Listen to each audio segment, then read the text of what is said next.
나른한 오후 커피 한 잔에 담긴 향긋한 역사를 풀어드립니다. 커피로 맛보는 역사, 커피 인문학자 이길상 교수님과 함께합니다. 어서 오세요. 네, 안녕하세요. 네, 서울은 지금 4월의 마지막 주인데 꽤 더워요. 네네. 시원한 아이스 커피가 생각나는 오후인데요. 오늘은 어떤 커피 이야기 해주실 건가요? 네, 지난 몇 번 방송을 통해서 제1차 세계대전이 커피에 미친 영향을 소개해드렸는데요. 사실 커피가 대중음료로 자리를 잡기까지의 그 긴 역사적 과정에서 가장 힘겹게 대결했던 커피의 상대는 따로 있었습니다. 뭐 전쟁이나 불경기 뭐 이런 것보다 네. 더 커피를 힘들게 했던 게 있거든요. 뭘까요? 뭐 힌트를 드리자면 경쟁 음료 쪽인데요. 음료요? 네네. 콜라 얘기하셨던 것 같은데 아닌가요? 네, 지난주에 잠깐 언급했었죠. 네네. 1920년대 뭐 미국에서는 잠시 콜라와 커피가 대결했던 적이 있는데요. 그 당시에는 갑자기 콜라가 이제 청소년층을 중심으로 특히 여름철에 유행하면서 커피가 좀 힘들기는 했었죠. 그런데 콜라의 등장 훨씬 이전부터 어찌 보면 커피가 등장한 15세기부터 이 커피가 유행을 하면 항상 나타나서 커피의 대중화를 막았던 그런 음료가 있었습니다. 바로 술입니다. 네. 커피가 처음에는 와인과 경쟁을 했거든요. 와인과 커피의 경쟁, 왜 둘이 싸웠을까요?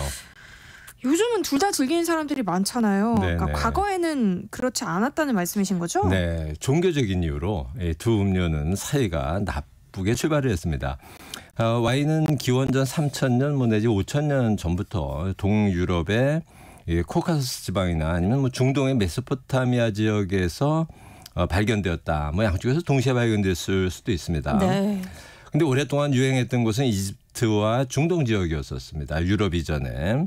이게 이제 로마 시대에 지중해를 건너 유럽으로 전파되고 기독교 음료로 정착을 하죠. 이때만 해도 와인은 지중해 주변 모든 국가가 공동으로 즐기는 음료였는데요. 이슬람교가 출범한 7세기부터는 이슬람 세계로부터 와인이 서서히 배척을 받기 시작합니다. 특히 11세기 말부터 13세기 말까지 200년 동안 벌어진 십자군 전쟁이 기독교 문명에 대한 이 이슬람의 반감을 키우기 시작하죠. 그래서 기독교의 탄생 지역인 예루살렘을 찾고자 하는 그 유럽의 기독교 세력과 이곳을 지키려는 이슬람 세력 간에 벌어진 이 전쟁인 십자군 전쟁을 겪으면서는 이슬람 세계에서 기독교를 상징하는 술, 와인이 완전히 퇴출되기 시작을 하죠. 마침 와인을 대체할 수 있는 음료 커피가 발견된 것이 계기였습니다. 십자군 전쟁 직후에 발견이 되니까요. 커피를 처음 음료로 발견한 것이 이슬람 교도들이었고요. 네. 이슬람 중에서도 예멘 지역에서 시작된 수피교라는 교파가 있는데요. 이 교파는 기도를 통한 신과의 직접적인 교류를 중시하는 교파였거든요. 신과 교류를 하려면 당연히 기도를 절실하게 하는 게 중요했죠. 이 남들이 잠을 자는 밤에도 잠을 자지 않고 기도하는 게 이들에게 아주 중요했던 이유입니다. 네. 이들이 밤잠을 잊게 하는데 도움을 주는 음료로 등장한 것이 바로 커피였죠. 뭐 와인은 마시면 잠이 오는데 커피는 마시면 잠이 안 오니까요. 그쵸. 당연히 커피가 사랑을 받았죠. 이 반면에 유럽인들은 이슬람 세계에서 새로 등장한 커피를 이교도의 음료, 사탄의 음료로 여기게 됩니다. 거의 200년 동안 커피를 기피하죠, 유럽 사람들이. 네. 그러니까 종교적인 이유로 커피는 초기에 와인과 사이가 나빴던 거죠. 15세기 중엽부터 17세기 초까지 거의 200년입니다. 그런데 유럽 기독교 세계가 커피를 결국 받아들였잖아요. 네네. 네. 그래서 커피는 유럽의 음료라는 이미지도 또 생겼고요. 네네. 그러면 유럽에서 커피를 마시기 시작한 이후에는 이 갈등이 없어졌을 것 같은데요. 네, 그렇지는 또 않습니다. 이 커피가 유럽에서 이제 대중화되는 과정에서 끊임없이 싸운 게 술입니다. 네. 몇 가지 재미있는 사례가 있는데요. 제일 심했던 나라 중에 하나가 프로이센, 지금의 독일이죠. 18세기에 프로이센에서도 커피가 크게 유행을 했고요. 바흐의 커피 칸타타가 이런 시대를 배경으로 등장한 음악인데요. 커피가 유행을 하자 지역 음료인 독일 음료인 맥주 소비가 줄어듭니다. 이를 우려한 그 프로이센의 유명한 프리드리 대왕이 커피 사업을 거의 국유화합니다. 이 국가가 지정한 공장에서만 로스팅, 즉 커피 볶는 일이 가능하도록 하고 여기에 많은 세금을 붙이죠. 이 두 가지 효과를 노린 건데요. 하나는 세금을 많이 걷어서 전쟁 비용을 충당하려 했던 겁니다. 이 프레드리히 대왕은 전쟁을 좋아했거든요. 프리드리히 대왕은 이웃인 그 오스트리아, 프랑스와 영토 전쟁을 계속 벌이느라고 이 국가 재정이 상당히 어려웠었습니다. 네. 그런데도 커피를 수입하는 나라였기 때문에 외화를 낭비하는 것도 이 커피를 억제함으로써 막고 또 커피에서 세금을 많이 걷어서 전쟁 비용도 충당하고 싶었던 겁니다. 이 다른 하나는 프로이센의 국가 음료인 맥주 소비를 촉진하려 했던 것도 중요한 배경 중에 하나였죠. 그럼 그렇게 해서 커피 소비가 줄어들었어요? 뭐 처음에는 잠깐 줄었죠. 그런데 조금 지나니까 외국에서 볶은 커피를 밀수입하고 뭐 밀매하고 또 몰래 숨어서 커피를 볶는 사람들이 등장합니다. 그래서 단속을 하는데요. 굉장히 우스운 직업이 등장합니다. 스니퍼라는 직업인데요. 말 그대로 냄새 맡는 사람입니다.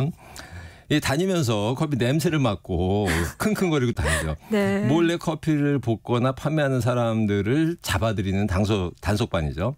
이 사람들이 여기저기 돌아다니면서 커피 냄새만 나면 아무 집이나 마구 들어가서 집을 뒤지고 이러면서 폭행과 약탈 뭐 이런 게 벌어집니다.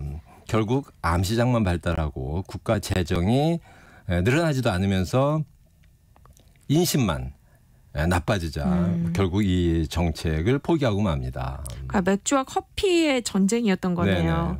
근데 맥주 이외에 또 다른 술과 경쟁했던 역사도 있어요? 네, 오스트리아 비엔나에서는 와인과 다시 또 다투었는데요. 네. 커피가 처음 들어갔을 때인 1600년대 후반에는 현지 와인 판매업자들이 커피를 이제 견제하면서 갈등이 생기죠. 당시 오스트리아의 지도자는 마리아 테레지아인데요. 프랑스 그 루이 16세의 아내가 되는 마리 앙뚜아네트의 엄마죠.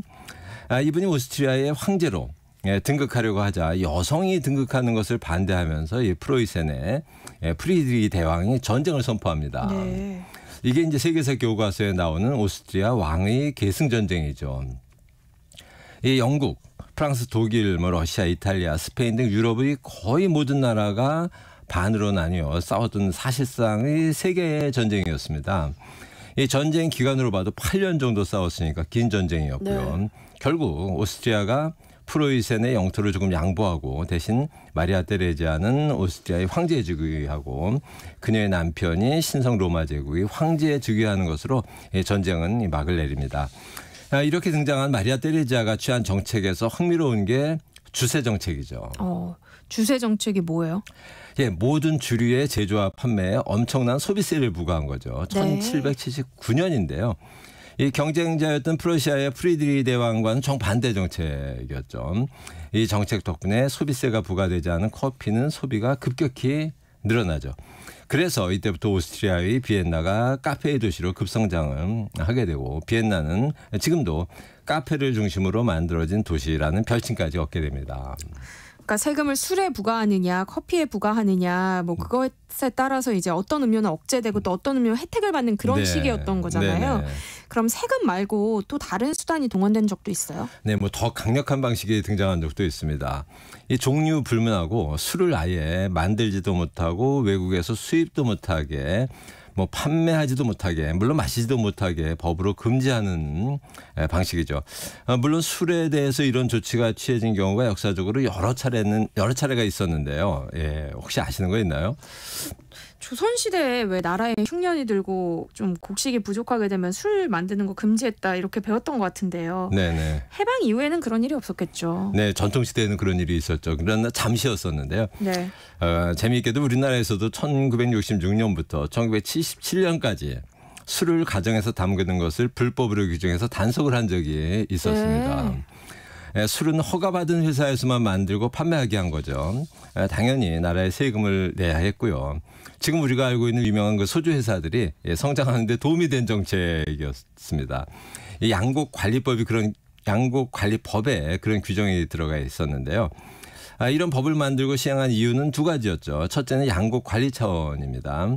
당시 쌀이 부족해서 분식을 장려하던 시대였는데 이 막걸리나 동동주 등 가정에서 만든 술의 재료가 대부분 쌀이었잖아요. 네. 그래서 쌀 작업을 위해서는 술을 못 만들게 한 겁니다. 다른 하나는 유럽에서 벌어졌던 것과 비슷하게 세금 수입을 늘리고자 하는 목적이었죠. 가정에서 담그는 술에는 세금을 부과할 수 없었으니까요. 네. 이 세금을 내는 기업에서만 술을 담그게 하면 국가의 세금 수입이 당연히 뭐 늘겠죠. 이런 목적으로 가정에서 술 담그는 것을 불법으로 해서 단속했는데요. 잘 지켜졌을까요? 아니 뭐 제사나 잔치 같은 집안 행사에 쓰는 술을 집에서 담그는 게 문화였잖아요. 네네. 뭐 이걸 단속한다고 해서 사람들이 얼마나 지켰겠어요. 그렇죠. 당연히 잘 지켜지지 않았죠. 이 마을마다 특히 우리나라는 지역을 대표하는 술도 있었고 얘기하신 대로 술 만드는 비법이 뭐 조상 대대로 전승되어 오는 가문도 많았는데 이 법으로 금지시키기는 어려웠죠. 국가가 강제를 해도 국민 대다수가 지키지 않는 데는 이유가 있는 거고 그러면 국가가 이제 정책을 바꿔야 하는데 네. 그런 게 민주주의 국가의 상식일 텐데 당시는 아니었습니다. 강제로 밀어붙입니다. 그래서 등장한 것이 술조사였습니다. 술조사요? 네네. 신기한 이름인데요. 술조사는 사전을 찾아보면 사전에도 나오는 단어예요. 사전을 보면 몰래 담근 술과 관련된 행위에 대해 조사하는 일입니다. 이 당시 술조사는 세무서에서 담당했고요. 술조사원들이 시도 때도 없이 특히 명절을 앞두고는 마을에 들이닥치기 일쑤였습니다. 어느 마을에 술조사가 나온다는 소문이 돌면 사람들은 술 항아리를 땅에 묻고 숨기고 심지어는 집을 잠그고 이웃 마을로 피신하는 일까지 벌어졌습니다. 정부는 이 법을 11년 정도 시행하다 포기했죠. 네. 그런데 20세기에 우리나라의 양국관리법보다 훨씬 강하게 술을 금지한 나라가 있었습니다. 아예 뭐 술을 정말 제조, 판매, 수입 못하게 헌법을 개정을 하고 개정된 헌법에 따라 금주법을 제정을 해서 무려 13년 이상 실행한 나라인데요. 뭐 그런 나라가 어느 나라일까요? 이슬람 국가 아닐까요? 예, 그런 예상을 많이 할 수 있는데요. 네. 그런 이미지가 있잖아요. 이슬람 국가. 그런데 정답은 아닙니다. 정답은 그래요? 의외로 민주주의 국가 미국입니다. 아니 미국 같은 민주주의 국가에서 법으로 술을 금지했다는 게 믿어지지가 않는데요? 네, 믿기는 어렵다. 사실입니다. 네. 사실 이 19세기 후반부터 미국에서는 그 술로 인한 사회적 타락이나 병리 현상을 극복하자는 운동이 다양하게 벌어지고 있었는데요. 제1차 세계대전이 끝나갈 무렵에는 미국 의회에서 술을 금지하는 법 제정이 정말 추진됩니다. 이 법 제정을 주장하는 사람들이 내세우는 이유는 뭐 크게 4가지 정도였는데요. 첫째는 이 전쟁이 야기한 곡물 부족 상태에서 벗어나자는 것이었죠. 이 전쟁 때문에 곡물 소비가 많아지잖아요. 전쟁터에 네. 군비로. 이 전쟁 참여로 인해서 농업 인구가 감소한 것도 큰 이유입니다. 그러다 보니까 곡물 생산량은 줄어들고 소비만 늘어나게 되죠. 먹을 양국도 부족한데 술을 만들어 마시는 것은 막아야 한다는 주장이었었죠. 이건 뭐 우리나라에서 술 조사를 벌였던 것이나 조선시대에 비슷하네요. 술 금지했던 것과 좀 비슷한 취지죠. 이 둘째는 적대국인 독일의 음료인 맥주에 대한 반감도 작용을 했습니다. 이 맥주를 마시는 거는 적국인 독일을 돕는 것이다. 뭐 이런 주장도 꽤 설득력이 있었습니다. 이 셋째는 금욕과 성실한 생활을 강조하는 기독교 근본주의자들이 19세기 후반에 미국에서 꽤 좀 세력을 떨쳤거든요. 네. 그 사람들이 술에 대한 비판을 많이 하기 시작했습니다. 이 술이 모든 사회적 타락의 원인이다. 그래서 막아야 한다. 특히 당시에 술 소비는 주로 남성들을 중심으로 이루어졌기 때문에 여러 주부단체나 여성단체에서 이런 운동에 적극적으로 참여를 했습니다. 그리고 4번째는 자본가들이 이 금주운동에 동참을 했다는 얘기인데요. 이 노동자들의 과음으로 당연히 이 산업재해 같은 게 발생하고 그러면서 생산성이 뭐 떨어지고 하니까 자본가들에게는 술이 좀 미워 보였죠. 그래서 자본가들도 금주법을 찬성하게 됩니다. 뭐 이런 주장들이 합해져서 1919년에 우리나라 3.1운동이 있던 해 헌법이 정말 수정되고 이 법안이 제출이 되죠. 예, 법안 발의를 주도한 사람이 당시 공화당 소속 앤드루 볼스테드 의원이었습니다. 그래서 이 법이 지금도 볼스테드법이라고 역사책에 기록되어 있는데요. 문제는 당시 대통령이 민주당 소속 우드로 윌슨이었다는 거죠. 윌슨 대통령은 이 법안을 받아들였을까요? 즉 이 공화당 의원들이 주도해서 만든 법안인데 대통령은 민주당 소속이었습니다. 받아들였을까요? 아니면 거부권을 행사했을까요? 네, 말씀하신 분위기로 보면은 거부권 행사하기는 좀 어려웠을 것 같은데요. 네, 당시 뭐 여론 분위기로 봐서는 예, 금주를 찬성하는 사람들이 많았었는데요. 윌슨 대통령은 그런 여론에도 불구하고 예, 거부권을 행사합니다. 예, 자신이 소속된 민주당이 다수당이었으니까 뭐 믿었죠. 네. 그런데 대통령의 믿음과는 반대로 미국 의회가 재의결을 하면서 거부권을 무력화시켰습니다. 당시 의회에서 이 민주당은 204석, 공화당은 200석이었으니까 뭐 여당이 민주당이 반대를 하면 뭐 대통령 거부권을 무력화시킬 수 없는 상황이었습니다. 그런데 이 재의결 투표 결과 민주당에서 금주법 찬성이 140대 64로 절대 다수였고 공화당에서는 예상대로 138대 62로 찬성표가 많았던 겁니다. 그러니까 민주당 대통령임에도 불구하고 민주당에서 대통령의 거부권을 인정하지 않은 거죠. 당론이나 대통령 뜻에 따라서 투표하는 것이 아니라 의원 각자의 소신에 따라 투표하는 그 미국 의회의 모습을 잘 보여준 사례였던 거죠. 결국 그렇게 해서 1920년 1월 17일에 금주법이 발효가 됩니다. 네. 와인과 맥주를 포함해서 0.5% 이상의 알코올이 함유된 모든 주류의 제조, 판매, 수입이 금지된 거죠. 0.5%니까 술 냄새가 조금이라도 나면 거의 제조나 판매가 금지된 셈인데요. 네. 요즘 유행하는 그 무알콜 맥주도 당시였다면 금지 대상이었을 겁니다. 왜냐하면 무알콜 맥주는 알코올 함량이 1% 미만으로 지금 규정되어 있거든요. 알코올 함량 0%의 비알코올 맥주 정도만 아마 괜찮았을 겁니다. 음료는 아니지만 우리나라 그 술빵 정도도 아마 0.5%는 넘지 않을까 싶습니다. 그러니까 금주법을 만들려고 헌법까지 개정한 거잖아요. 네. 그렇게 해서 술이 사라졌어요? 네, 그럴 리가 없죠. 법은 법, 현실은 현실이죠. 몰래 술을 만드는 밀조, 몰래 술을 들여오는 밀수입, 몰래 술을 거래하는 밀거래가 성행하죠. 네. 술이 지하세계로 숨은 겁니다. 지하세계를 지배하는 갱단들이 술 제조, 수입, 거래를 둘러싸고 전쟁을 벌이고 이 전쟁에서 이긴 유명한 알카포네의 마피아 전성시대가 그래서 도래한 겁니다. 네. 이 마피아가 술 시장을 독점하고 엄청난 수입을 올리게 되면서 국가 권력조차 쉽게 건드리기 어려운 조직이 되죠. 국가에 내야 할 세금을 마피아에게 내는 시대가 열린 겁니다. 그러니까 미국 마피아가 그렇게 등장하게 된 거네요. 그래도 술 제조나 거래를 공개적으로는 못하게 한 거잖아요. 술 소비가 좀 줄어들긴 했겠어요. 그렇지도 않습니다. 네. 술은 불법인데 오히려 음주운전이 증가했고요. 그 이전보다. 술은 불법인데 알코올 중독 사망자는 폭발적으로 늘어난 게 1920년대 미국이었습니다. 네. 1920년대 미국의 대도시를 배경으로 만들어진 그 영화를 보면 술로 인한 폭력이나 혼란이 대단한데 이게 금주법이 있던 시대의 모습입니다. 뭐 이해하기는 좀 어렵죠. 네. 이 금주법의 최대 수혜자는 미국 마피아였다는 거죠. 미국 마피아의 정식 명칭은 라코사 노스트라고요.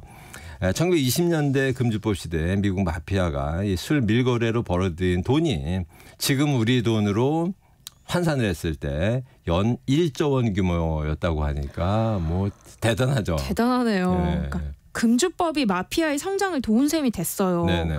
그럼 금주법 하에서 커피에는 어떤 일이 생겼어요? 네, 마피아 다음으로 이제 금주법 덕분에 성장한 것이 바로 술 대신 마시는 각종 음료들이었는데요. 네. 코카콜라가 겨울철 매출을 늘리기 위해서 이제 산타클로스를 광고 모델을 내세워서 성공한 것이 이때입니다. 산타클로스가 콜라 마시는 그 장면이죠. 네. 우리가 지금 알고 있는 산타클로스 이미지, 즉 하얀 수염에 이 빨간 모자를 쓰는 할아버지 이미지가 대중화된 것이 이때입니다. 술이 지하로 숨은 세상에서 이제 코카콜라와 광고 경쟁, 시장 경쟁을 격렬하게 벌인 것이 바로 커피였고요. 네. 이 두 음료의 광고 경쟁으로 1920년대 두 음료의 대중화 속도가 아주 빨라졌고요. 그런데 술집이 있던 자리를 물려받은 것은 커피였습니다. 술집이 대부분 커피하우스로 바뀌죠. 이 코카콜라가 커피와 경쟁을 하고 있었는데 왜 콜라 하우스는 안 생기고 커피 하우스만 생겼을까요? 그러게요. 생각해 본 적은 없는데 왜 콜라하우스는 안 생긴 거예요? 네, 콜라는 앉아서 천천히 대화하며 즐기는 음료가 아니라 더울 때 목마를 때 고개를 젖히고 빨리 마셔야 맛이 나지 않습니까? 당시에 콜라 광고에서 많이 산타 할아버지가 콜라를 테이블 위에 놓고 한 모금 마시고 내려놓았다가 또 한 모금 마시며 내려놓고 하는, 그러면서 대화하는 모습을 보였으면 아마 콜라 하우스가 생겼을 수도 있습니다. 네. 예. 그런데 아니었거든요. 단숨에 꿀꺽꿀꺽 그 마시는 모습으로 그쵸. 광고를 하다 보니까 콜라는 자리에 앉아서 천천히 마시는 음료가 아니라 그냥 단숨에 맛있는 음료로 당시에 광고 때문에 자리를 잡은 겁니다. 1920년대 이제 금주법 덕분에 커피 소비를 확산시킨 중요한 풍습이 또 하나 생겨났는데요. 식당에서 생긴 풍습이고 지금까지 이어져 오는 풍습입니다. 어떤 풍습일까요? 식당에서 커피를 마시는 풍습이라고 하면 밥을 다 먹고 나서 네네네. 디저트로 커피를 마시는 풍습이 이때 생긴 거예요? 그렇습니다. 지금 당연하게 여기지만 이게 원래 그랬던 건 아니죠. 네. 유럽에서는 지금도 대부분의 레스토랑에서는 음식을 주문하더라도 음료는 별도로 주문을 해서 마시죠. 그런데 미국에서는 패스트푸드점을 제외한 웬만한 레스토랑에서 음식을 마시고 나면 디저트로 커피가 나오죠. 네. 원래는 미국 사람들도 음식과 함께 맥주나 와인을 마시는 유럽식 식사 예절을 가지고 있었거든요. 그런데 금주법이 생기자 식사 자리에서 맥주나 와인이 사라지죠. 그러니까 뭔가를 마셔야 하는데 지하수를 마시기도 어렵고 하니까 또 차는 독립전쟁 이후 좀 인기가 꺾였고 결국 식사를 도와주는 보조 음료, 디저트로 커피가 등장한 겁니다. 1920년대 당시에 커피는 또 별도로 돈을 받기는 좀 싼 음료였기도 했고요. 예. 그러니까 1920년대 미국에서 시행한 금주법이 참 많은 변화를 가져왔는데요. 제일 큰 수혜자는 마피아와 커피네요. 그렇습니다. 그래서 이 마피아와 커피는 금주법이 낳은 쌍둥이 자녀입니다.